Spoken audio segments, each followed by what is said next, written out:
Alright, over the last 6 months I've been going on a hike about once a week, and I decided to make a top 5/top 6 must check out hikes, or my most memorable hikes of this past 6 months. So first up is the Glowworm Tunnel Track.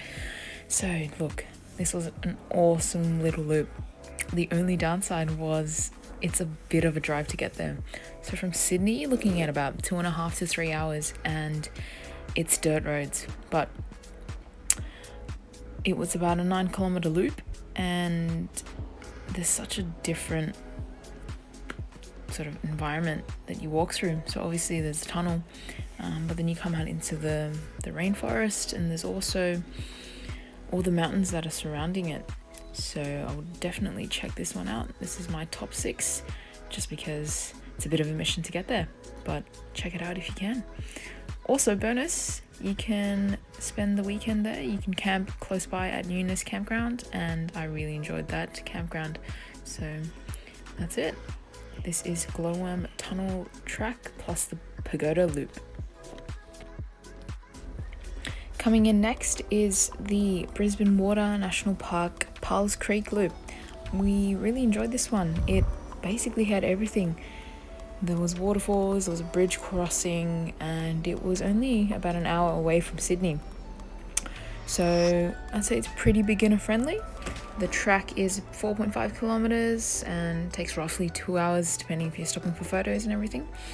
But yeah, there's a picnic area nearby. I really enjoyed this one, just because it had so much in such a short span of time.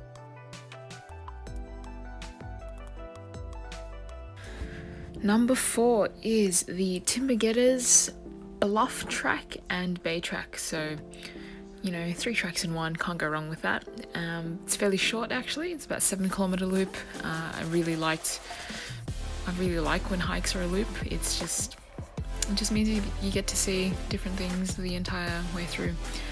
Might be a little bit biased because it was one of the first few hikes that I did, but I really enjoyed it because it felt like I was kind of really bushwalking, if that makes sense. But then there was also a really nice bay nearby, and it was just, a lot of variation in the terrain and the scenery. So check it out. You can park at the Seaforth Oval. So again, big ups, free parking, close to Sydney, so probably an hour's drive. And that's my top 4. Alright, so top 3 and top 2 is a bit of a personal preference. Depends on if you prefer coastal walks versus forest and sort of waterfalls. So for my top 3, I've chosen Cape Bailey Lighthouse. Don't get me wrong, it was an awesome coastal walks.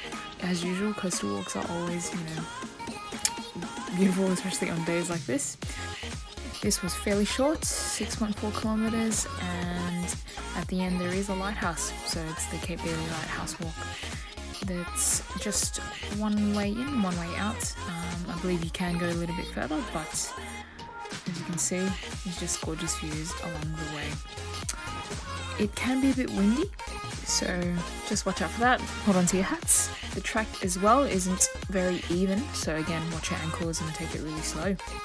But that's Cape Bailey Lighthouse Track in Kaale Botany Bay National Park. Check it out. Number 2, I'm really surprised it took me such a long time to actually find this hike. It is the Waterfall Circuit Loop in South LAWSON. 70-minute drive out of Sydney, and basically you're going around a loop and there's just waterfall after waterfall after waterfall. We went after quite a bit of rain, but usually when there's heavy rain it means the waterfalls are that much more impressive. Do keep in mind that it will be muddy and it will be slippery, so wear proper shoes and prepare to fall, or maybe bring those walking sticks so you can regain your balance. But this was really short actually. It was probably about 2 hours for the entire loop, and again, this is free parking. You'll pass through the Blue Mountains National Park. There are also a bunch of other shorter hikes nearby, but we went pretty late, so we just did this one loop, and I'm really glad we did, because I think we went on a really good day, especially at that time. We left at about 3-4 p.m, so we had the track pretty much all to ourselves. And look at those views. You can spend as long as you like taking photos and taking videos when there's no one else around. That is the South LAWSON waterfall circuit. Check it out. And finally, coming in at number 1 is the BOUDDI coastal walk. Don't get me wrong, it's an awesome walk, but you need to be prepared for this. It is about 14 kilometers out and back, and it takes about 5 to 6 hours, just because it's a lot of stairs up and down, so you gain a lot of elevation. I would recommend bringing some walking poles or trekking poles, or finding a stick on the ground. It definitely helps. Make sure you bring at least 2 to 3 liters of water, especially on hot days. Maybe bring a little bit more, just because it's so exposed. There are some sections where it is bush, but as you can see, completely exposed. You're right on the coast and you're out there for 6 hours.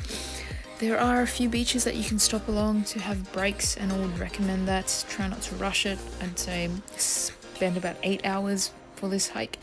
It's a little bit of a longer drive, so an hour and a half up to the central coast, and I believe you have to pay for parking.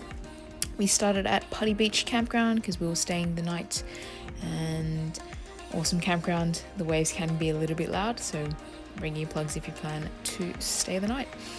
Again, the BOUDDI coastal walk, it's not for the faint of heart, so definitely prepare. You can stop at the earlier beaches and then make your way back, but if you want to do the complete walk, definitely prepare properly for that.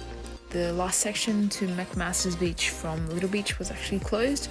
Thank God. I don't know if we would have made it, but that is my number 1 most memorable and favorite hike that I've done so far, and I look forward to showing you the next 5 or 6 in the next 6 months.